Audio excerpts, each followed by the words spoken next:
Dr. Doom is back with another game of Doom, a game where no matter how good you are, eventually you will fall to your doom, and that game is Commando Raid for your Atari 2600, and evidently it's the Christmas of 1988, and all these little warehouses are being raided for their copies of Commando for the NES. Let's go ahead and take Commando Raid, pop it in my Atari 7800 Pro system, and see how it holds up today. Let's go to the game.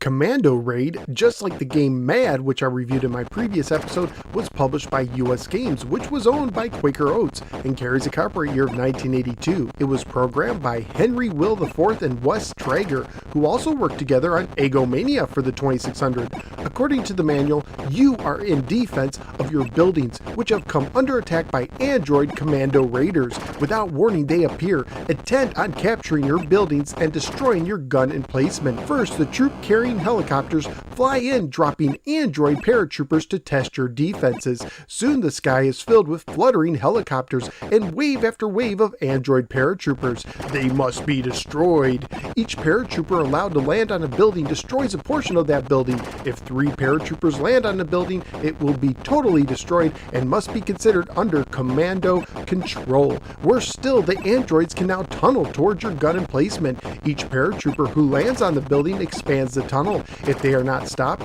they will plant an explosive charge under the gun. In the midst of the battle, an aircraft may appear. It will drop a devastating bomb which could destroy all buildings and the gun emplacement. You must shoot it down, or at least shoot the bomb it drops. If you miss, it's back to basic training. Commando Raid is a single screen action game for one player only and only has one standard mode of difficulty. It plays like a combination of Missile Command and Atlantis, and it's also pretty similar to the game I just reviewed, Mad. This is pretty interesting since both Mad and Commando Raid were made by Quaker Oat goodness and came out relatively close to one another and may have been developed simultaneously, although Commando Raid appears to have come out first.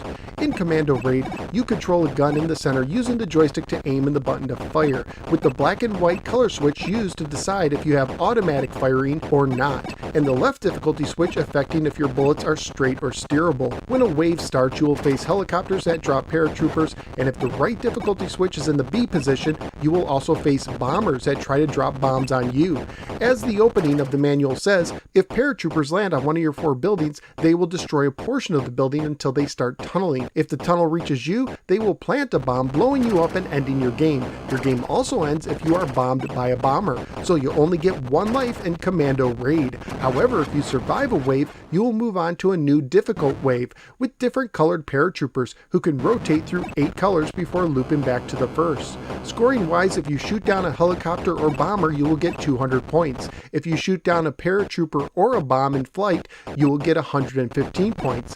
Every 10,000 points you get, you will be awarded a new building to take place of the building that is the most badly damaged. Graphically speaking, I like the sunset background colors as well as the sprites for the buildings and the stick figure paratroopers. Sound and music wise, the game sadly lacks music, but does have some nice sound effects.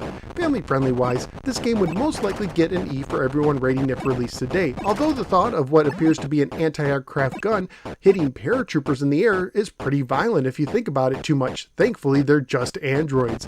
At the time I researched on eBay including shipping, loose copies were going for $5 to $6 and one complete copy sold for $13. So what did I think of Commando Raid? Wow, this one really impressed me as I did not expect another fun US game so soon after Mad. And even though it lacks the 2-player option of Mad, I had more fun with Commando Raid thanks to its creative gameplay, automatic fire option, and because it also felt easier to hit the targets. Overall, I found Commando Raid to be a very enjoyable game that in my opinion is more fun than the classic Atlantis on the 2600. So where am I going to rank Commando Raid? This one is going to be in the midst of some other fun 2600 games in the 30s. I do like Kung Fu Master more at 31, but I will put this over Bumper Bash at 32. So out of the 152 games I've now ranked on the Atari 2600, Commando Raid is shooting into the 32 position. Commando Raid is a very affordable hidden gem on the 2600. At least that's what I think. What do you think? Let me know in the comments below. Also, please click like and subscribe and follow me both on the Facebook and the Twitter. I'm also a member of the Retro Junkies Network. At this time, I'd like to thank all of my extraordinary Patreon supporters, including Mark. Thanks, Mark! If you appreciate the work I do and enjoy my videos, please consider becoming a Patreon supporter by signing up at patreon.com/NoSwearGamer, starting at $1 a month. Not only will you help make videos like this possible, but you will also gain access to some exclusive content and be able to vote on some games that I review. Thank you for giving me a little part of your day, and I look forward to seeing you next time on the next episode of the No Swear Gamer. Take care and watch out for stick figure paratroopers.